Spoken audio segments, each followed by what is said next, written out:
আপনারা সবাই জানেন জুলাই অভ্যুত্থানের উপরে একটা জুলাই ডিক্লারেশন ঘোষণা করার জন্য বাংলাদেশ সরকারের পক্ষ থেকে রাজনৈতিক দল সমূহকে আহ্বান করা হয়েছিল। বাংলাদেশ জামাত ইসলামী পক্ষ থেকে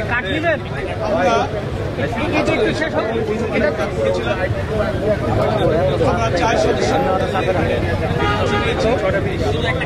আমাদের সঙ্গে উপস্থিত ছিলেন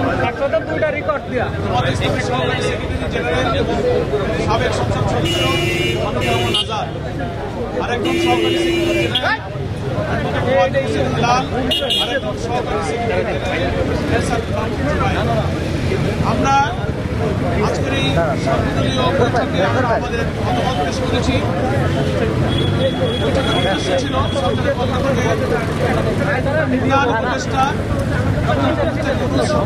জানিয়েছেন ঘোষণাপত্রের মত হয়ে জাতীয় ঐক্যের চেতনাকে দৃঢ় রাখার প্রয়োজনে এই ঘোষণাপত্রের ব্যাপারে জাতীয় আহ্বান করেছেন। সেখানে রাজনৈতিক দল এবং ব্যক্তিদের পক্ষ থেকে করেছেন। যদি আমরা মোটা দাগে কনসাইজ করে আজকের বৈঠক সম্পর্কে বলতে চাই, তাহলে প্রথম কথা হল উপস্থিত সকল রাজনৈতিক দল জুলাই অভ্যুত্থানের চেতনা এবং জাতীয় ঐক্য ধারণ করে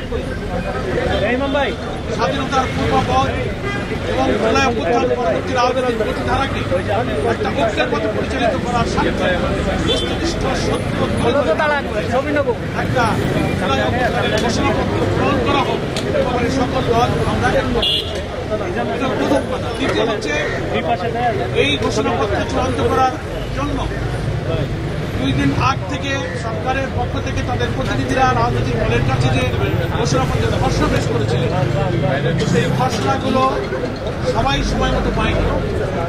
যারা পেয়েছেন তারা এখন অল্প সময় হাতে করে পেয়েছেন, দলীয় ফোরামে আলোচনা করার সুযোগ পাননি। সেজন্য নির্দিষ্টভাবে ঘোষণাপত্রের সেই খসড়ার উপরে একেবারে সাবজেক্ট টু সাবজেক্ট আলোচনা করার পরিবেশ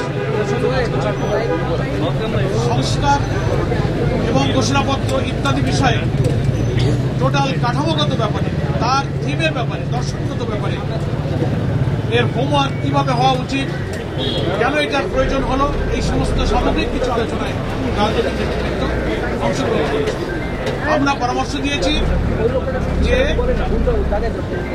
সরকারের এমন একটা মূল্যবান দলিল তৈরির পেছনে কোনো অস্থিরতা, কোনো অসঙ্গতি, কোনো সমন্বয়হীনতার প্রয়োজন নেই। স্থিরভাবে আমাদের এই ঘোষণাপত্র প্রণয়নের জন্য প্রত্যেকটি রাজনৈতিক দলের সঙ্গে সরকারের এক্সচেঞ্জ অফ ভিউজ হওয়া দরকার, মত বিনিময় হওয়া দরকার। এবং অনেক মৌলিক জিনিস এই কাঠামোর মধ্য থেকে বাদ পড়েছে। বাংলাদেশে ইসলামী শক্তি, একটি বিশাল ইসলামী শক্তি, এই ফ্যাসিবাদ বিরোধী আন্দোলনে তাদের যে অসাধারণ ত্যাগ, বহু মানুষকে শহীদ করা হয়েছে, নিরীহ নিরপরাধ নেতৃবৃন্দকে ফাঁসিতে ঝুলিয়ে হত্যা করা হয়েছে, গুম করা হয়েছে, ক্রস ফায়ারে নেওয়া হয়েছে। এই সত্য ইতিহাসগুলো ঘোষণাপত্রের কাঠামোর মধ্যে স্থান পায়নি। আমরা আয়না ঘরে গুম করা হয়েছে এবং অনেক মৌলিক জিনিস এই ইতিহাস থেকে যেন বাদ না পড়ে যায়, সে ব্যাপারে আমরা সরকারের দৃষ্টিতে অনেক কথা এবং আমরা বলেছি যে একটা প্রসেস, একটা প্রক্রিয়া এমন হওয়া দরকার যেন রাজনৈতিক দল এবং সকল স্টেক হোল্ডার এখানে মতামত দিতে পারে। সরকারের পক্ষ থেকে একজন উপদেষ্টা দায়িত্ব নিয়ে এটা বলেছেন যে আপনাদের সকলের কথা আমরা ধৈর্যের সাথে শুনেছি এবং আজকের এই আলোচনাটা একটা প্রাথমিক আলোচনা হলো এবং খবর পাওয়া, ঘোষণাপত্রের কপি পাওয়া, মিটিংয়ে উপস্থিত হওয়া ইত্যাদি বিষয়ে যে কিছু অসংলগ্নতা এবং কিছু যে ব্যতিক্রম, কিছু ভুল ত্রুটি, কিছু গ্যাপ হয়েছে, এটা ওখানে অনেকেই তুলে ধরেছেন।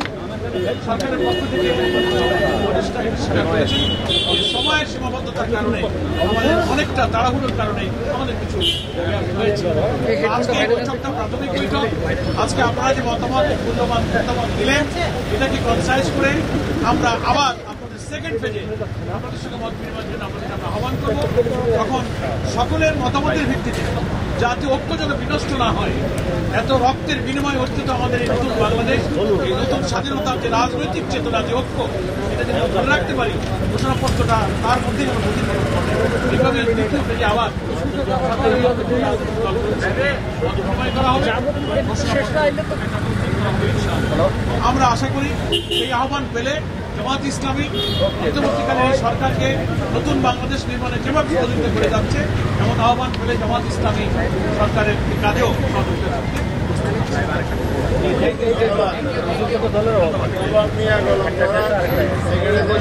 হ্যাঁ, দাঁড়া